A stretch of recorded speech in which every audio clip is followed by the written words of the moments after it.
Thank you for joining me. Mark here, Animus Air. Happy 4th of July. What a great holiday. The best holiday. Well, second best. Christmas, then 4th of July. It's about independence, so this isn't just about being American, but about being a human. It's not just political independence. I mean, that's part of it. Psychological independence, freedom, true psychological freedom. You can't have political independence without that. Political independence, the Bill of Rights, that is the cherry on top of the psychological freedom. The feeling of knowing on a deep level to your marrow that you're going to be okay. No matter what happens to go wrong, you can get help from your inner resources. Whether that's by asserting your anger, confronting your anxiety, developing a healthier boundary, becoming ever more self-aware throughout those three processes. You want to be that EDU guy about it. And that's why this isn't just an American holiday. This is an everything holiday. Well, which I think just indicates that to the extent that America is, in principle at least, the greatest country ever. Now, when you say that, people say, what about when America did this? What about when America did that? Yeah, America has definitely done some things that, doesn't make us look too good. But on principle, there's no question. America is the greatest country ever. The only country founded on the idea of principles and not simply tribalism. Of course, there is tribalism there too, especially at its inception, but it was the next step. It was the number one break, the main break, the number one main principle break away from the tribalism of the past. Was there tribalism there? Of course there was. It's like blaming factories on poor working conditions, or blaming capitalism on poor working conditions, or industrialization on poor working conditions in the late 18th, early 19th century. Yeah, but what was it before? How poor were the working conditions before? How many people died of disease before? Okay, maybe fewer people died, but overall, per capita, a lot fewer, maybe more people died, but overall fewer people died because there were a lot more people to die. Thank you again to industrialization and scientific figuring outness, I think is the correct way to say it. So this holiday is really about psychological independence more than anything else. I mean, you can't have political independence in a country where people feel constrained by their surroundings, when people are constantly walking around feeling like a victim or feeling like other people have a primary influence over their life. And of course, people have influenced you. But the way to minimize that, if you want to minimize that, is to look at how they minimize you and figure out how to talk about it in a certain way, how to process those latent emotional issues in a certain way so you can go out and be much more likely to develop free will. That's why I wear my Les Miserables shirt on 4th of July. People think it is anomalous, but no, this is the foundation.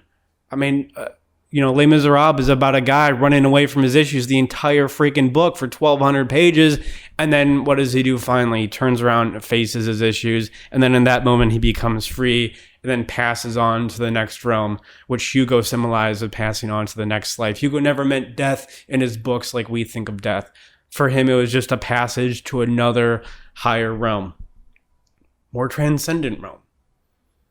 That's why Les Miserables is the perfect book to read on 4th of July. A perfect movie to watch. If you want to watch the 4.5-hour version from 1932, that's the best one. Actually, I tried watching the BBC miniseries. Yeah, it was 6 hours. They actually added scenes that weren't in the book.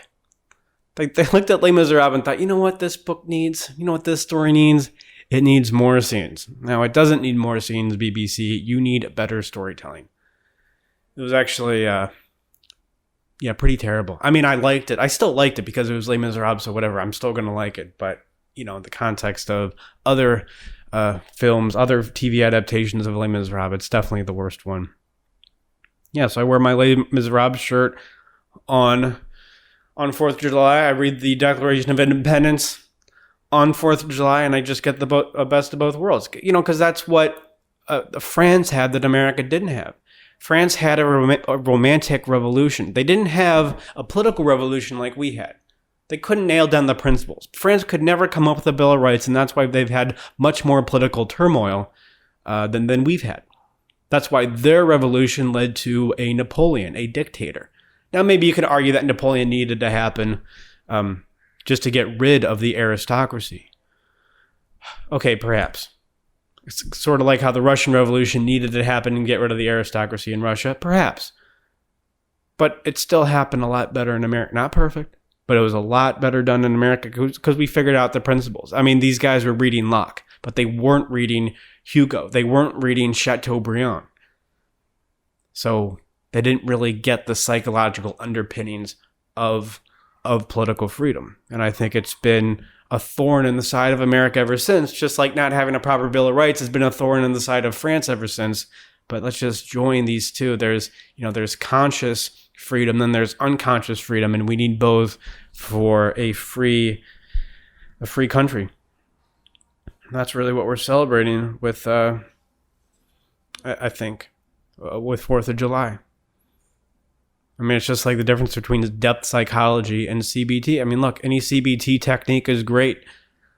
Anything you can do. I mean, if it helps, if coming up with a to-do list and doing life hacks, if that helps, I think that's great. But look, it's only going to help 3 or 5%.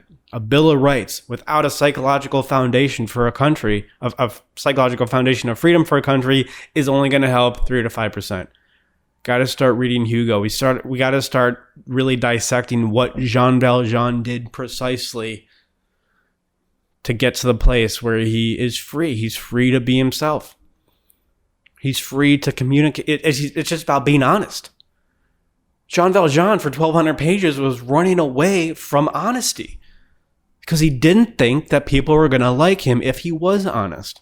And maybe they weren't going to like him. I don't know. I mean, that's the thing. Did Marius and Cosette like Jean Valjean more after he was honest and told him what he was? He was this escaped convict. I don't know. That doesn't matter. What does Jean Valjean say when he does confess to Marius and Cosette? As I lower myself in your eyes, I raise myself in my own. Yeah, that's it.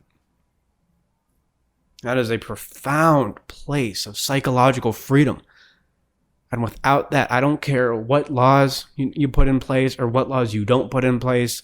Really, culture. That's what we're talking about. We're talking about freedom of culture. And once you have that, it doesn't matter. I mean, I sometimes get in political debates. I don't want to try not to talk about politics. I got that question last week about what should a therapist or a burgeoning therapist or psychologist like myself talk about to be more professional. You probably shouldn't talk about politics, although psychology and politics is intimately related. You can't have one without the other. First noticed by the great Plato. When he wrote The Republic, he wasn't writing a book to talk about how to build society in the best way. That wasn't his point. Now, maybe covertly that was his point, but the main point was to show that, look, given what I know about a human being, given what we think about a human being psychologically, according to my metaphysics and epistemology, this is an ethics. This is how a society, this is how politics of a society needs to be set up. And this isn't me saying it. That's Plato in the beginning of the Republic, or maybe more like the second quarter. This isn't me saying this. This is my metaphysics, epistemology, and ethics saying this. That's why I think Plato was his genius, is because he categorized philosophy quite well, even though what he ended up arguing for in the Republic is it's not essentially a tyranny. It is a tyranny. It's a tyranny in the worst form that we've ever seen in the last 500 years. I mean, just everything tyrannical. He even talks about eugenics, and separating people from their parents and not being raised in families. I mean, it's awful. But given Plato's metaphysics and epistemology, this is how you would set up a society, indicating to the extent that psychology, how you view a human, is how you view how you're going to raise that human, or how you're going to control that human, or lack of control. The psychology of a hippopotamus is going to indicate how you set up his habitat. The psychology of a human, how you view that, is going to indicate how you set up his habitat. Anyways, how did I get off on that? The point is that July 4th is awesome. America is awesome, but it's not just because of our principles. If we're going to have a future as a nation, and we're not, it's okay. We're going to break apart, preferably into 50 countries, into 50 states. And then those states turn into countries. That would be preferable. And it's going to happen eventually. It's okay. You know, that's just what happens to large empires. They don't stay together. And I think we're seeing a lot of that breaking apart right now. Or we've been seeing a lot of it in the past couple of years. This recent Indy No beating by Antifa is one indication of that. I don't want to talk about that now. I may talk about that on the Brazen Heads. Not this week, unfortunately. I think Derek's going to be out of town. And then the next week, I'm going to be out of town because I'm going to be moving to California. So the week after that, which I think will be the 21st. So it's essentially going to be a week off or a month off of the Brazen Heads. Sorry about that, guys. But we still have the magazine sale. Please, if you would like a copy, give them as a gift. Just buy them now and give them as a gift later.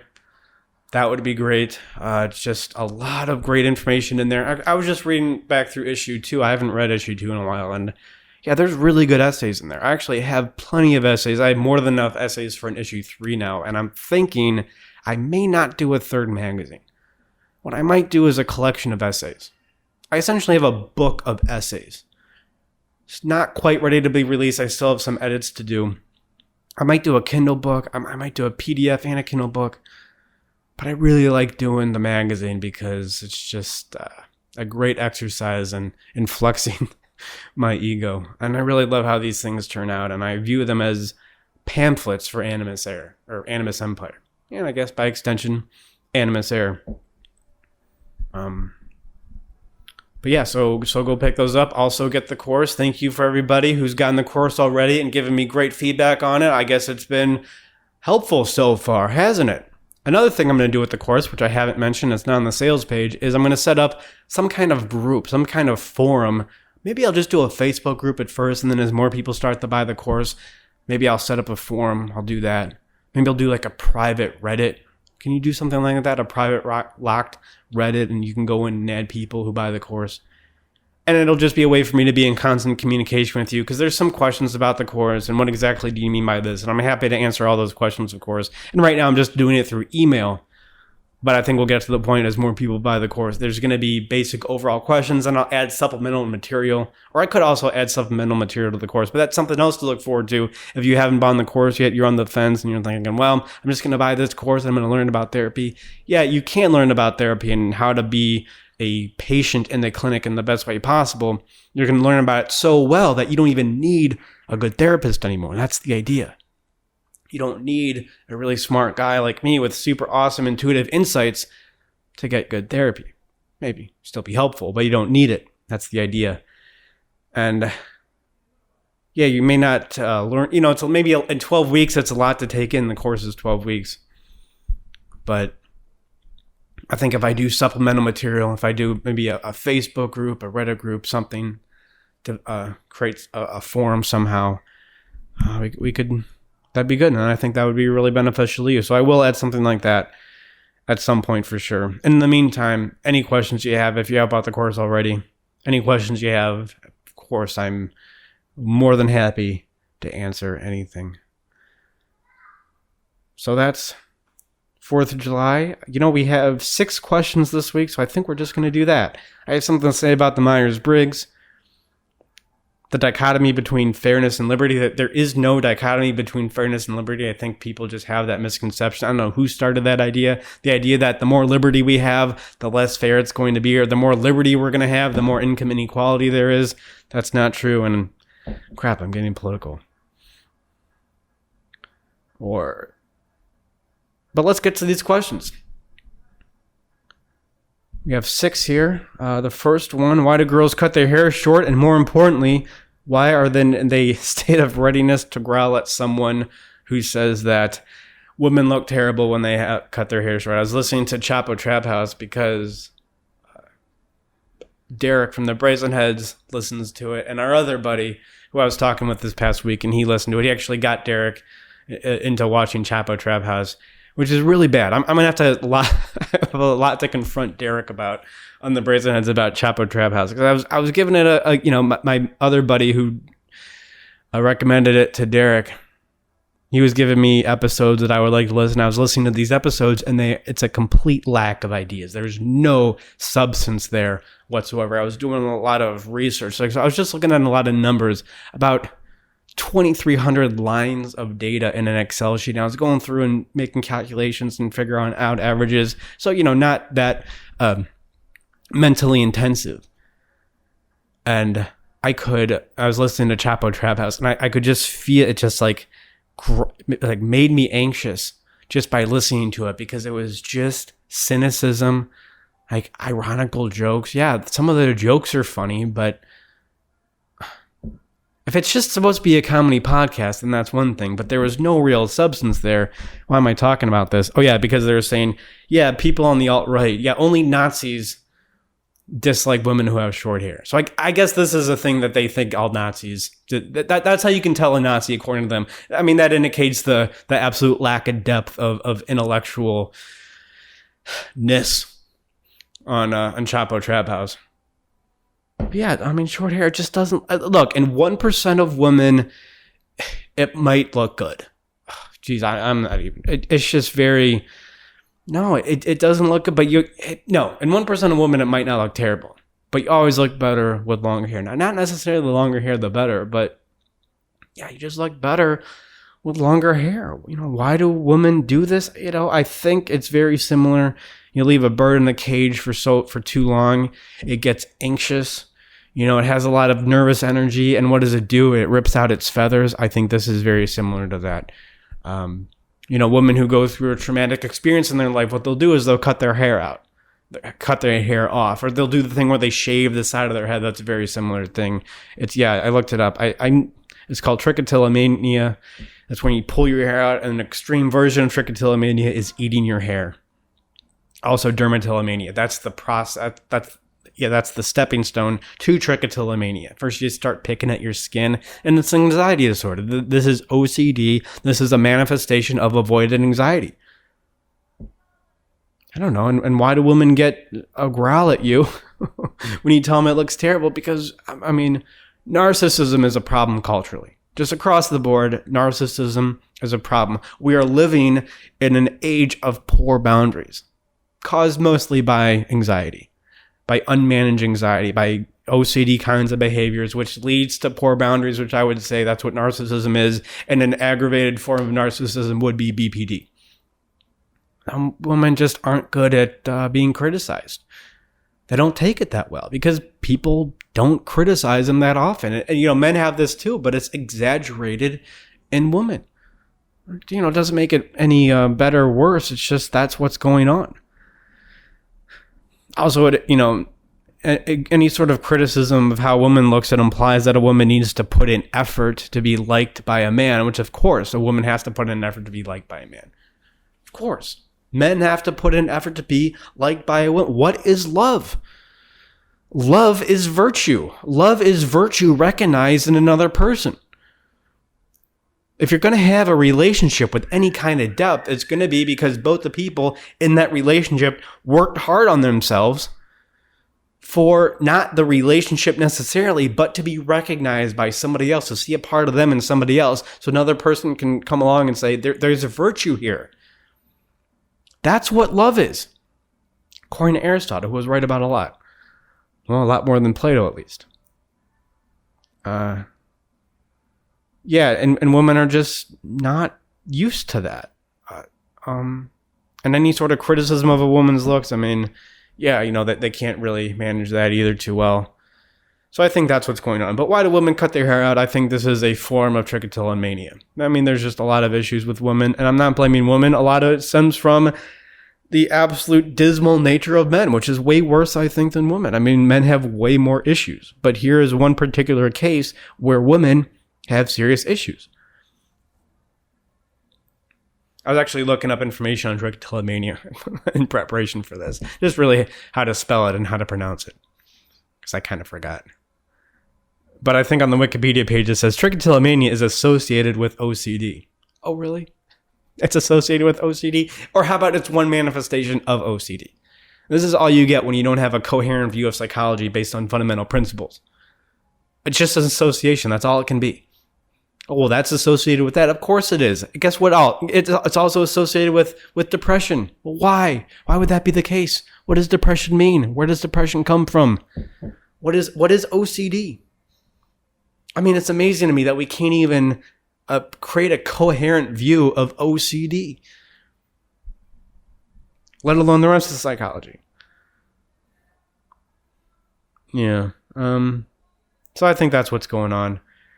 And I guess that makes me a Nazi, according to Chapo Trap House, that I can recognize that women are just less attractive when they have short hair. Now, look, if you're a woman out there and you want to cut your hair short, whatever, like I really care that much. I'm just going to let you know that you're going to look less attractive. That's all. Same thing with anything else. Yeah, but I think we're going to get into another question here about taking off kid gloves when talking to women, and that's another thing that a lot of women go through is guys have no boundary of their own. So what happens when a guy likes a girl or thinks a girl's pretty? He just says and does whatever he needs to do to make her happy in the moment. A lot of relationships are built on codependence. It's very difficult to get out of that. I mean, it's just culturally in us. Like even being honest with somebody about their weight, telling somebody that they look fat, that's seen as a social faux pas. That is a social faux pas in a culture based on codependence, based on narcissism. If you're fat, I know I've talked about this before, but if you're fat and your friends don't tell you that you're fat, or your friends are saying, "Oh, you look great," they're not really your friends. They don't really want the best out of you. They don't care about you.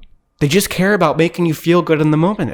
And if you're surrounded by this for 6 months, but a lot of women are surrounded by this for 10 years, they're their prime breeding age years. It's just like constant validation. So when some guy comes around and says, well, actually, short hair looks kind of ugly. And that's not just a cultural artifact. Hair is a good indication of health in a woman. So if it's short, we unconsciously assume that there's something wrong with you. Oh, did you just get cancer? What's going on? Are you diseased in any way? It, of course, makes sense. So that's just, it's like saying a guy who's poor, oh, that's just a cultural artifact. Women who see that you're poor, they're less likely to date you. No, this speaks to a fundamental dynamic in men and women. And if we want to overcome this dynamic in any way or feel free from it, we got to first accept it and work within the rules. Second question from the same listener is about the Roman Empire. In the past, I compared the Roman Empire to Nazis. Can I elaborate on this? Well, when we think of the Nazis, I think we think first and foremost of the Holocaust. Like that's what the Nazis were. They Holocaust Jews and Gypsies and anybody else they didn't like. I don't think that was fundamental to the Nazis. I think genocide is a natural outcrop of tyranny. Now, it just so happened that the outgroup in the Nazi dictatorship was Jews, Gypsies, anybody else that didn't like homosexuals. But that's just what happens in a tyranny. There was plenty of genocide in the Roman Empire. I mean, there was a lot of inclusion too. I mean, constant expanse of the Roman Empire. Like, let's make everybody Roman. But with that, if people didn't want to be Roman, what, you think they had to sit down and powwow and smoke the peace pipe? I don't know. Why? I've been watching a lot of the West documentary, the Ken Burns West documentary. They were just talking about smoking a peace pipe yesterday when I was watching. But there was a lot of genocide that, it's not, the genocide is a natural part of tyranny. I mean, if you think you have some great idea for a society that doesn't involve genocide, it does. It will eventually. Because essentially what a tyranny is look, we have this plan of how we think that you should. I'm just going to keep talking about politics forever.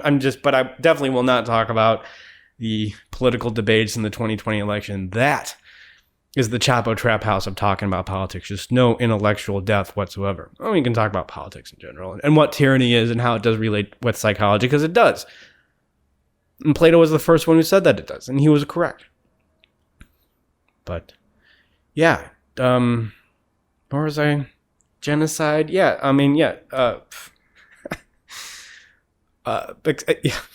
tyranny. I can't think. Tyranny automatically leads to genocide. Yeah, because what are you thinking when you're creating into tyranny? Right, well, here's how I think people need to live. Okay, well, what happens when people don't want to live that way? What happens when people have different values? And you effectively outlaw that because you've created a tyranny.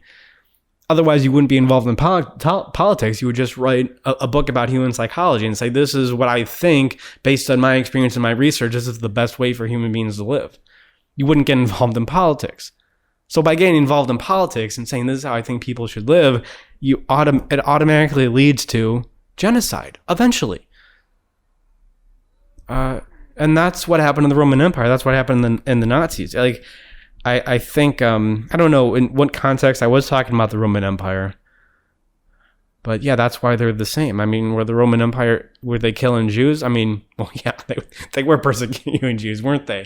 But they were persecuting a lot of people too.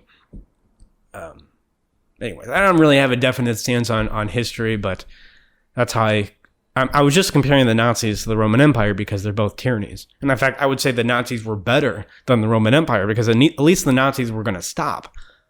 All the Nazis were trying to do was to take back what they believed to be the original Germany. What was their name for it? Ludentenland? See, I don't really know that much about history, so I'm not sure about this, but I am more certain about, the Nazis were going to stop. Like, there was that show on Hulu about what would happen if the Nazis won. Like, we'd all be speaking German in America. No, they didn't care about taking over America because they didn't see America as their original homeland. They were just pushing back on what they thought was originally Germany, which the Roman Empire wasn't doing that at all. Best of my knowledge, I don't know any history buffs out there care to illuminate me on that, but that would be one way in which the Nazis were better, and that's much better than the Roman Empire. I mean, in that respect, then Soviet Russia or communist Chinese was more like the Roman Empire than the Nazis were, because at least the Nazis were going to stop. But there was no real indication that the Soviets or the communist Chinese were going to stop. Now, of course, intellectual factors made them stop. Communist Chinese, it was an openly, avowedly agrarian society, so you're not really going to take over a lot when you're an agrarian society. And same thing with Soviet Russia, not an agrarian society, more industrialized communism, but economically more inept, more impotent than, of course, capitalism. So they just couldn't take over like they wanted to. But that was their intention, of course. I mean, that's the intention of communism as well. If this is going to work, everybody's got to be communist. And that's why we went in Vietnam War, which, of course, disagree with. We should have let their fight be their fight, but yeah, at least the Nazis were going to stop eventually. I mean, all this fear-mongering about, if the Nazis took over, the whole world would be, what? No, they didn't want that. Yeah. So that's all I mean. So, when I think of Nazis, I was like, yeah, obviously, they killed a bunch of Jews. Like, that's bad, but, that's just what happens. Genocide isn't particular to the Nazis. There was genocide in Soviet Russia. There's obvious genocide in communist China. And there's genocide in the Roman Empire. I was talking with my buddy about the appeal to ancient Greece and how we just think it's better, or Roman thinkers, how we just think they're better because it's old. There's this weird, strange kind of appeal in certain segments. And this isn't a right thing. Like, you'd think this would be more of a right of center idea, but it's not. I've seen it in left of center people too. Yeah, you can't criticize Plato for essentially being the first guy to openly promote tyranny, although that's definitely what he was doing. All right, next question. This, I guess it's a young man, and one of his friends, a female friend, was raped when she was younger, and she's been in therapy for it, but the therapy hasn't been working out. She's been triggered a lot by it, and so he's asking what he should do. Like, he's afraid to bring up certain things. He's afraid to make her feel bad in any way. And this is when I referenced the kid gloves earlier. This is going to lead to more inability to adapt, to more emotional dysregulation in her when people around her just, want to put on the kid gloves and, let's take care of you. This is very similar to alcoholism. And so what does a family member of an alcoholic do when they go into their own treatment, which we call Al-Anon or Codependence Anonymous, and any other support group for having an alcoholic or drug addict in your family? What do they learn? They learn how to get a better, stronger boundary. They learn how to be firmer with the alcoholic or addict. Because what does the alcoholic or addict do, or anybody else with a serious emotional issue? No fault of their own. Like if you get raped when you're younger, it's going to lead to, some traumatic ways of acting. But you make it worse by putting on the kid gloves, so to speak, and being, oh, I'm sorry, I didn't mean to bring that up. Oh, I'm sorry, can I make you feel better? That makes it worse. That makes it better if she's a child. But she's over 18. She's an adult. Let's treat her like an adult. So he's asking how to act around her the best. I mean, that sounds like an Al-Anonic codependent issue. I know that Al-Anon I think Al-Anon's a great program. Like I said, the neurosis of the age is narcissism based on anxiety. That's exactly what Al-Anon is for. Now, it's explicitly for having an alcoholic family member. But, what happens with an alcoholic family member, what I just said is they take over, they tend to control, they push people around. So to really make it in that environment is to learn how to develop your own boundary, which comes from managing your unconscious anxiety, managing your unconscious anger. Of course, they don't talk about any of this in Al-Anon, but that is the gist of what happens there. Yeah, it's okay if you trigger her. That's the thing. If you make her feel bad, that's okay. And it sounds like she needs better therapy. I mean, if she's going to one-on-one therapy for this trauma, it's not going to help. She needs to go to some kind of support group, traumatic recovery support group. I know there's probably one somewhere at some hospital or some community center.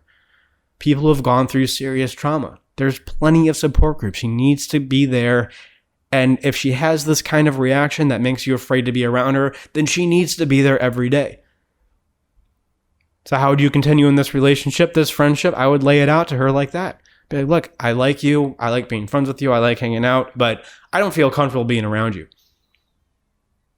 So here's what I want. I would like you to at least find a group for her to go to and have her go to it more than 3 times a week. Have an intervention. In a sense, this is not your problem. This is her problem. This is her issue to manage. It's not your issue to manage. And the more you try to manage her issue for her by putting on the kid gloves and doing the, oh, I'm sorry, I didn't mean, I'm just an advocate. The more you're doing that sort of thing, the worse you make it for her. And then when she wants to cut her hair short and then you tell her that it looks ugly, she's going to flip out or growl at you. Because she's just not used to having people. Yeah, that's what she needs more than anything else, is people around her with strong boundaries. So what you do for her is you go out and you get a strong boundary. Go to your codependent support group. Get Unconscious Map the course. That's exactly what we do. Learn how to talk about certain things in a certain way, and then the boundary, it blossoms. It blossoms on its own, and you will find yourself laying down boundaries more quickly, more easily than you ever would before, and it happens naturally. I mean, that's the best compliment I get when working through Unconscious Map with people, or when they work through the course and they get back to me and they say, yeah, my behavior just changed automatically. I didn't have to think. I just responded better in the situation. I go, exactly. But wait, that's weird. We never talked about that situation, or we never anticipated that one situation from happening. How does that work? Well, because we worked on the fundamental principles, the undergird, the bolsters for that situation. What you needed in that situation was a boundary. But how do you get a boundary? You don't talk about that situation. I don't come up with a to-do list for you of what to do next time that situation happens. Again, that can be helpful. 3 to 5% CBT techniques, great. But that's not going to be fundamental. So yeah, watch out for the kid gloves, get your own boundary issues handled, and suggest to her that, she needs to spend more time in therapy. More time in group therapy in particular. That's going to help the most for overcoming these traumatic situations. For PTSD, group therapy is just built exactly for that. Next question. What is the difference between the unconscious and the subconscious? I think I talked about this in my book, Man's Guide to Psychology. Unconscious is more of a psychoanalytic term. It implies that you are not in control of what is in your unconscious. Subconscious is more of a CBT term. It implies you can control what's in there. I use the term unconscious. I've used the term subconscious more in the past because I do like the implication that you can change it. I just use the term unconscious because my perspective is more depth psychology, more psychodynamic than CBT. I mean, that's what I rail against the most, is CBT way more than depth psychology. Not that there aren't issues with depth psychology too. Very California 1970s. Let's do deep work for the next 15 years. That can be unhelpful. But I think right now, the overall trend in therapy is that we need more of that and less of the CBT, positive psychology. Let's come up with a way to just change your emotions and feel happy no matter what's going on. Yeah, that's really damaging. Much more damaging than the 15 years 1970s California deep work scream therapy. So that's the difference. Subconscious implies that you can change it, but I think it's so clear the way that I diagram out the unconscious. Here's the structure of the unconscious and everything else that I say about it. It's very clear that I mean that, of course, it's implied that you can change. I mean, I freaking diagrammed it out. Of course, you can change the unconscious. And also, I think there is a difference between unconscious. I mean, if we're going to get really technical, maybe I should be using the term subconscious, but I just prefer the term unconscious now. And also the unconscious refers to, anything that you're born, any psychological traits that you're born with. So what's in your unconscious is your attraction to the opposite sex or the same sex, if that so happens to be the case. You never had to read a book about how to be attracted to when a female walks in the room and she has a certain shape that just triggers something in you that is unconscious. Now, what you do with that is up to you. That obviously doesn't justify any terrible sex crime. But what you do with that drive, with that impulse, is of course up to you. But just being triggered by that's, I would say, to a large extent, not up to you. But, who knows? There is a large extent to which we can recondition, uncondition these things, even if they are allegedly built in us, like the fear of heights, fear of ledges, or fear of loud noises. I mean, you can uncondition yourself. You can condition yourself to not be afraid of heights. People who have been very afraid of heights have done a lot to minimize their fear of heights. So, I don't know. We do have innate fears. We do have innate drives. Can they be conditioned out of us? Maybe to some extent, but it's good not to go too far with that, because once you start theorizing that you can recondition or uncondition any innate thing, any innate drive, any innate impulse in your unconscious, then it gets, utopian. And then, what's the difference between genders? Well, there's a huge difference between genders. And I think if we're going to, we really want people to be happy, it's good to understand to the extent that you are controlled by your hormones, to the extent that your hormones do affect you and they do affect how you think and how you process emotions. This is what's not been going on in therapy. That's why men are being taught to process emotions like women do, and they do not process emotions that way. There's just way too much testosterone in our brain. We regulate emotions differently. And I think men become miserable when they get away from that. Look at current American culture as proof of that. So yeah, that's really the main difference between those two. And the last question. Did I say 6 questions? I guess we only had 5 questions. But that's good. We'll get through all of them. Yeah, maybe I'll end it a little early. Last question. So what are the differences in male and female assertiveness? So I got a question on YouTube on one of my archetype videos saying if it's different archetypes for women. I don't think there's different archetypes for women, because how I'm diagramming out the archetypes, it's based on our decisions. What we can make either principled decisions or intuitive decisions based on knowledge, on the intellect, versus decisions based on experience.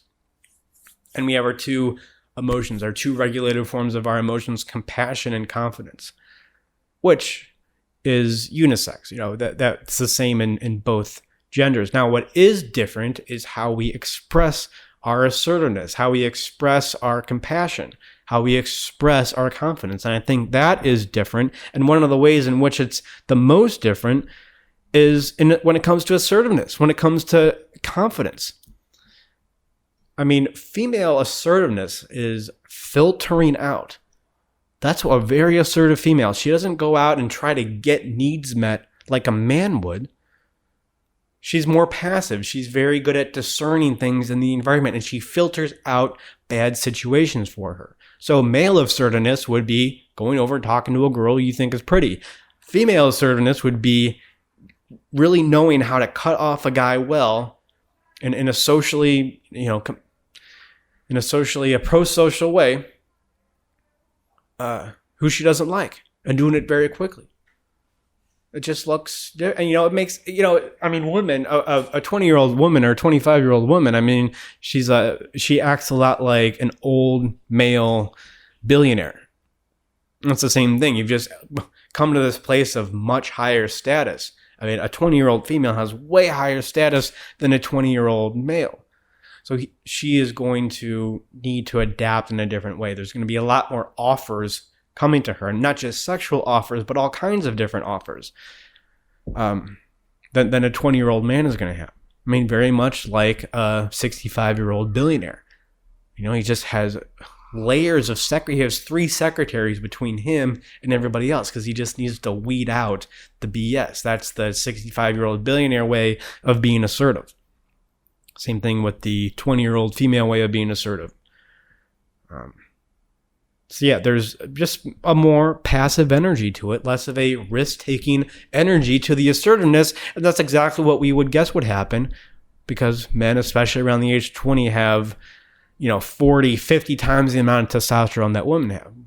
Testosterone makes you, much more action-oriented, much more able to take risks and to deal with the loss when you take a risk. That's what testosterone's for. Women have much less of that, so they're going to sit back, be more discerning. Men are just going to be more outward motivated. And so that's really the main difference between the two. And as far as confidence is concerned, confidence would just be the energy behind the assertiveness. It's how comfortable you feel being discerning. Maybe you can be discerning, maybe you can get your needs met, but do you do it with any real oomph behind it? And again, that's going to look different. Confidence with men is just going to be louder. Confidence with women, it's going to be probably more subdued, but there is a way that women will tell you no. And as a guy who's heard no a lot from women, there's just a way when a woman tells you no, she's not being loud, she's not being brash, but it's very clear she wants nothing to do with you. And it's way more confident than a woman who's like, oh, I don't know. And she gives you her phone number and then you text her and she just never texts you back. Or, she'll give you the wrong phone number. That'll happen a lot, especially early on when it comes to talking with women. It's just a more calm and more subdued energy about it. It doesn't make her any less assertive or any less confident than a man would be, but it definitely presents in a much more subdued, much more passive way. I don't know. That term passive, we have such a negative connotation to that because we think we do live in a culture of misogyny. The feminists are right. We do live in a culture of misogyny because women want to be not equal with men, but they want to be the same as men. So they take on masculine traits, more feminine traits like compassion, like being vulnerable, like needing a relationship. It's the worst thing for any 23-year-old woman to admit is that she needs a relationship. Of course she does. Her happiness is highly dependent on that. Whether she can be with a man, she can be in a trusting relationship with a man who she can trust. It's going to be a huge part of the 23-year-old woman's happiness. But you can't, just the fact that you can't say that, or that the woman feels stupid for saying that or admitting it out loud, or I want to be a mom, or I'm a housewife. Feminine traits are highly disparaged in our culture. So yeah, I think that is misogyny when we when we equate misogyny with the hatred of feminine traits. I think I wrote an article about that a while ago now. Yeah, that we do live in a culture of misogyny. So now when women want to be assertive, they want to be confident, what are they going to do? They're going to act like men, and then men are going to perceive that as being unattractive because it is. Well, what, you have a high testosterone now? I don't want to date you? No, I don't want to date you. And then what do women say? Oh, well, you're just sexist, or, you're this and that. No. There's this whole other array of traits, of feminine traits, that women are conditioned, in a sense, to not cultivate. And they really won't cultivate them all. They won't cultivate them at all until they get in a relationship with a man who they can trust, and then they're in the protection of his psychological boundary, and then they can relax and be more themselves. And then you're going to see a lot more feminine traits out there. And that will be it. Thank you guys for watching. Thank you for listening. If you have any questions, that's it. No more questions. Animus at animusempire.com. Buy Unconscious Map the course, animusempire.com/course, 30-day risk-free. If it's not helpful, I do not want to take your money. Why would I? How would that possibly help me? If I sold you something that wasn't helpful and then I keep your money, that's stupid. That's stupid for me. And then the magazines. The moving sale is still on. Go to animusempire.com. I think it's /store. Just click store at the top of animusempire.com. Get those magazines. They're incredibly inexpensive, massive discount moving sale. And we'll leave it there. And we'll also leave with all the joy and all the pain that comes from being in touch with reality.